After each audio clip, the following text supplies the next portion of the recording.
दोस्तों, आत्मनिर्भर भारत और मेक इन इंडिया जैसे प्रोग्राम ने रक्षा के क्षेत्र में भारत को काफी फायदा पहुंचाया। जहां आज से 10-15 साल पहले देश के अंदर बड़ी संख्या में अच्छी क्वालिटी की गोलियां बनाना भी एक बड़ी परेशानी थी, आज उसी जगह पर हम बड़ी मिसाइलें और नौसैनिक युद्धपोत तक 100% स्वदेशी रूप से देश के अंदर बना सकते हैं, जो डिफेंस सेक्टर में भारत द्वारा हासिल की गई जबरदस्त कामयाबी का सबसे बड़ा प्रमाण है। इसके अलावा जिस तरह से देश के अंदर डिफेंस इकोसिस्टम मजबूत हुआ और दुनिया भर के देशों को भारत की तरफ से रक्षा उपकरण सप्लाई किए जा रहे हैं, इसे देखते हुए कई बड़े देशों की डिफेंस कंपनियां भारत में निवेश करने को लेकर काफी उत्साहित हुई, क्योंकि भारत की अर्थव्यवस्था एक बढ़ती अर्थव्यवस्था है। ऐसे में हमारे देश में किया गया कोई भी निवेश आगे जाकर फायदा ही पहुंचाएगा। यही वजह है कि अब एक स्वीडिश कंपनी सैब ने देश के अंदर अपने काफी शक्तिशाली हथियारों की मैन्युफैक्चरिंग यूनिट लगाने का ऐलान कर दिया है। दरअसल साब भारत में कार्ल गुस्ताव राइफल की एक मैन्युफैक्चरिंग यूनिट स्थापित करेगी, जो न कि सिर्फ भारतीय सशस्त्र बलों की सभी जरूरतों को पूरा करेगा, बल्कि इसकी यूनिट से दुनिया भर के देशों को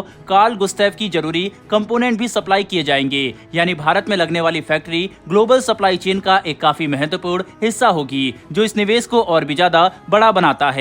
दोस्तों, कार्ल गुस्ताव एक 84 mm रिकॉयलेस राइफल है, जिसका इस्तेमाल पिछले कई दशकों से दुनिया भर में किया जाता है। इस हथियार को विश्व में 30 से भी ज्यादा देशों की सेनाएं इस्तेमाल करती है। बता दें कि जब रूस यूक्रेन युद्ध शुरू हुआ था, तब कनाडा ने यूक्रेन को कार्ल गुस्ताव राइफल की 100 यूनिट और 2000 राउंड डोनेट किया था, जिनका इस्तेमाल यूक्रेन ने रूस के टैंकों के खिलाफ किया। और जिस स्तर का नुकसान रूसी टैंक्स को इन हथियारों ने पहुंचाया, वह अपने आप में ही एक काफी बड़ा एग्जाम्पल बन चुका है, क्योंकि यूक्रेन की सेना ने कार्ल गुस्ताव रिकॉयलेस राइफल का इस्तेमाल करते हुए रूस के दर्जनों एडवांस टैंक तबाह कर दिए, जो रूस और पूरी दुनिया के लिए काफी चौंकाने वाला था। और बात बस यहीं पर नहीं रुकती। दरअसल यूक्रेन की सेना ने इन हथियारों के इस्तेमाल से कई हेलीकॉप्टरों को भी निशाना बनाया और युद्ध के दौरान इस हथियार का पूरा टैक्टिकल इस्तेमाल करते हुए काफी एडवांटेज भी हासिल किया। यानी रूस यूक्रेन युद्ध ने यह बात एक बार फिर से साबित कर दी कि कार्ल गुस्ताव आज भी काफी इफेक्टिव हथियार है। वहीं पर क्योंकि भारतीय सेना कार्ल गुस्ताव का इस्तेमाल पिछले 5 दशकों से कर रही है, इसीलिए ये रिपोर्ट हमारे लिए काफी अच्छी थी कि कार्ल गुस्ताव आज भी एक काफी इफेक्टिव हथियार है। और अब क्योंकि साब इनकी मैन्युफैक्चरिंग यूनिट भारत में ही स्थापित करने वाली है, इसीलिए अब हमारे लिए इनका इस्तेमाल करना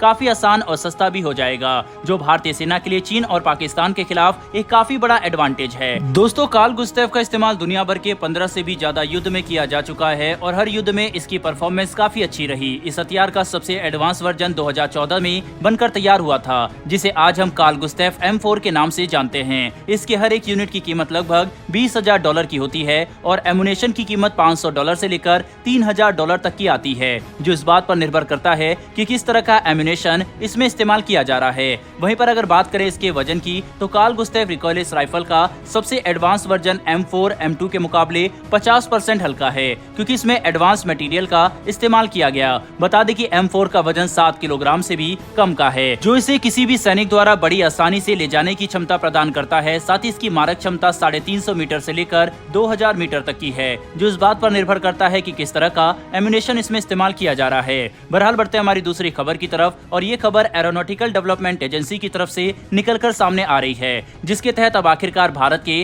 पहले 5th जनरेशन फाइटर जेट के लिए प्राइवेट पार्टनर चुनने का टेंडर जारी कर दिया गया है, जिसके तहत प्राइवेट कंपनियों को 28 फरवरी तक ही जवाब देना होगा। यह टेंडर इस बात को निर्धारित करेगा कि एमका प्रोग्राम में कितने प्राइवेट कंपनियां शामिल होंगी और किस कंपनी को हमें चुनना चाहिए। बता दें कि 28 फरवरी तक इस टेंडर में अपना दाखिला करवाने के लिए एडीए प्राइवेट कंपनियों से 17 से लेकर 18 मार्च तक मिलने के लिए तैयार हो जाएगी, जिसके बाद बातचीत करते हुए प्रोग्राम को आगे बढ़ाया जाएगा। भारत एमका प्रोग्राम के लिए प्राइवेट कंपनियों को न कि सिर्फ इन्वेस्टमेंट बल्कि टेक्नोलॉजी पार्टनर के तौर पर भी देख रहा है, जो हमारी प्राइवेट कंपनियों की क्षमता को काफी ज्यादा बढ़ा देगा, क्योंकि ये प्राइवेट कंपनियां एमका प्रोग्राम के सिर्फ प्रोटोटाइप के लिए ही नहीं बल्कि पूरे प्रोडक्शन की भी जिम्मेदारी उठाएंगे। एमका की मैन्युफैक्चरिंग के लिए एक नई प्रोडक्शन लाइन की स्थापना डिफेंस इंडस्ट्रियल पार्क कोयम्बटूर में की जाएगी और इस एयरक्राफ्ट की मैन्युफैक्चरिंग पूरी तरह से पब्लिक प्राइवेट मॉडल के तहत होगी, जिसमें एक नई एरोस्पेस कंपनी बनाई जाएगी, जिसकी मेजोरिटी स्टेक प्राइवेट कंपनियों के पास ही होगा। यानी कि भारत के पहले 5वीं पीढ़ी के फाइटर विमान में प्राइवेट कंपनियां एक काफी महत्वपूर्ण भूमिका निभाएगी, जो हमारे डिफेंस इकोसिस्टम की क्षमता को काफी ज्यादा बढ़ा देगा।